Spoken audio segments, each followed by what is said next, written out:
Assalamu alaikum wa rahmatullahi wa barakatuhu. I am Hamid Mufti, Managing Director Sky Classes. Actually, I wanted to tell you something about Sky Classes, what Sky Classes is. Sky Classes कोई नया नाम तो है नहीं. Sky Classes बहुत ही पुराना नाम है. Sky नाम नया है लेकिन कोचिंग सेंटर बहुत पुराना है. हमने नाम ये नया रखा है बट कोचिंग सेंटर बहुत ही पुराना है.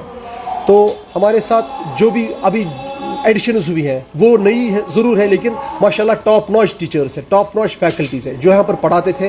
माशाल्लाह आपको पता ही है टॉप नॉच जो मतलब टीचर्स हैं वैली के वो यहाँ पर पढ़ाते थे. और जो एडिशन्स हुई हैं माशाल्लाह एडिशन्स तो इतनी ज़बरदस्त हुई है कि आप मतलब यकीन नहीं करेंगे कि पहली बार इतना मजबूत प्लेटफॉर्म बना है इक्वली नॉन मेडिकल के लिए भी और मेडिकल के लिए भी. जैसे आपने अभी बिलाल साहब के साथ बात की जो हमारे मायनाज टीचर है यहाँ पर जिन्होंने कार भी इनोवेट सोलर कार भी इनोवेट की है, तो माशाल्लाह उनका तो बहुत ही रेजिनेट नाम हुआ है, पूरे वैली में उनका नाम चर्चे है.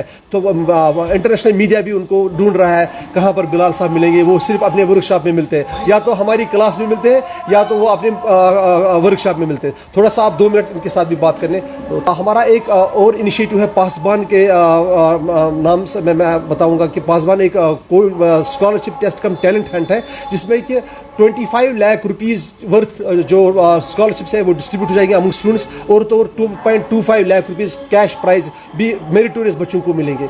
उनसे क्या होगा कि जो उनका बर्डन है पेरेंटल जो पेरेंट्स को बर्डन देते हैं वो कम हो जाएगा.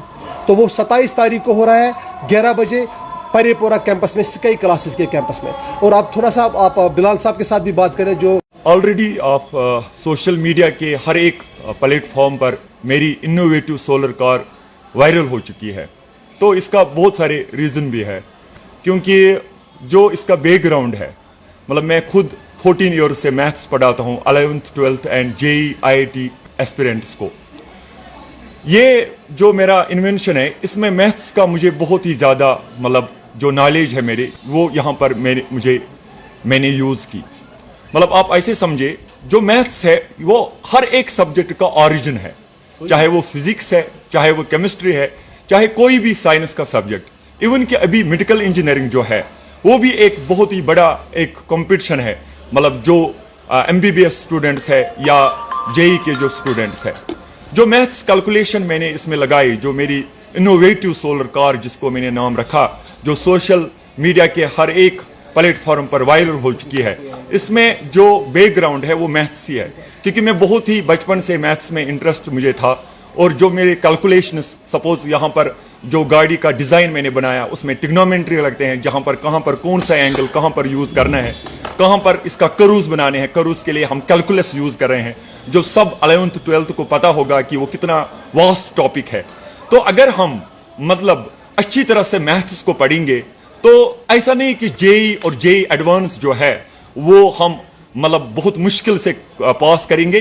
दुनिया में जो भी कॉम्पिटिटिव एग्जाम्स है, जो बड़े बड़े एग्जाम्स है, इनको आराम से हम कर सकते हैं. जिसको अच्छी तरह से मैथ्स आएगा, मेरे ख्याल से दुनिया की कोई भी जो भी इसके टारगेट होंगे वो अच्छी तरह से क्रॉस कर सकते हैं. तो जेई और जेई एडवांस इसमें कुछ भी नहीं है. अगर हम मैथ्स को अच्छी तरह पढ़ेंगे, हमारा फिजिक्स अच्छा होगा, हमारी केमिस्ट्री अच्छी होगी.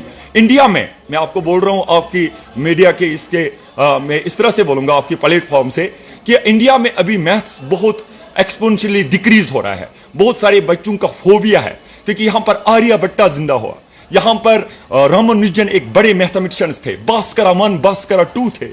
मगर अभी मुझे समझ नहीं आ रहा है पूरे इंडिया में मैथ्स क्यों नीचे जा रहा है. इसका एक चीज ये है कि हम मैथ्स को अच्छी तरह से नहीं पढ़ते हैं, हमें प्रैक्टिकल्स पता नहीं है. हमें यही पता है a+b² sin square theta plus cos square theta = 1. ये एक ऑटो वाले को भी अभी पता है. अरे आप अच्छी तरह से अगर हम मैथ्स को पढ़ेंगे अच्छी तरह से, जेई और जेई एडवांस कुछ भी नहीं है. इसमें इतने ट्रिक्स है मेरे ख्याल से, जो थ्योरी के सब्जेक्ट्स है वो इससे पहले ही हाँ हम कंप्लीट कर सकते हैं. क्योंकि जो जेई एग्जाम्स होते हैं या कोई भी कॉम्पिटिटिव एग्जाम्स होते हैं ये टाइम मैनेजमेंट पर है. जितना आप शॉर्टकट सीखोगे, इसके आप पूरे बेसिक सीखोगे, आप आराम से जेई और जेई एडवांस या IIT या कोई भी कॉम्पिटिटिव एग्जाम पास कर सकते हैं. Please start. देखिए, जब हम 9th और 10th में पढ़ते थे, आप लोगों ने भी पढ़ा होगा 9th का, इवन कि अगर किसी की स्ट्रीम मतलब मेडिकल है या किसी का नॉन मेडिकल है या किसी का आर्ट्स का है, जब हमने 9th और 10th में पढ़ा मेंसुरेशन, वहाँ पर हमें खाली बोलता था कि what is the volume of the sphere, मगर ये स्टूडेंट्स को पता नहीं होता था ये सेफियर क्या है, इसको कैसे हम प्रैक्टिकली बनाएंगे। तो फिर हमने ये कारपेंटर पर छोड़ दिया। तो ये एक सबसे मेन चीज़ है। अगर केमिस्ट्री लैब है, अगर फिजिक्स लैब है, तो इंडिया में मैथ्स की लैब क्यों नहीं है? तो बहुत सारे कॉलेज, बहुत सारे इंस्टीट्यूट ट्राई कर रहे हैं कि इसकी लैब होना चाहिए, मगर वो कभी कामयाब नहीं होगी, क्योंकि हमने इसको खुद ब खुद फोबिया बना दिया। क्योंकि मैथ्स वो वाला सब्जेक्ट है जिसको हम आराम से, अगर इसके कंसेप्ट क्लियर हो जाएंगे 9th 10th से ही, क्योंकि हमारा इंस्टीट्यूट 9th 10th का भी बहुत ही ध्यान दे रहा है, तो इसमें हमें बहुत सारी अच्छी फैकल्टी भी है। तो अगर हम 9th 10th से हम इसको देखेंगे तो मेरे ख्याल से ये हमें फोबिया नहीं रहेगा, हम आराम से इसको मतलब कर सकते हैं।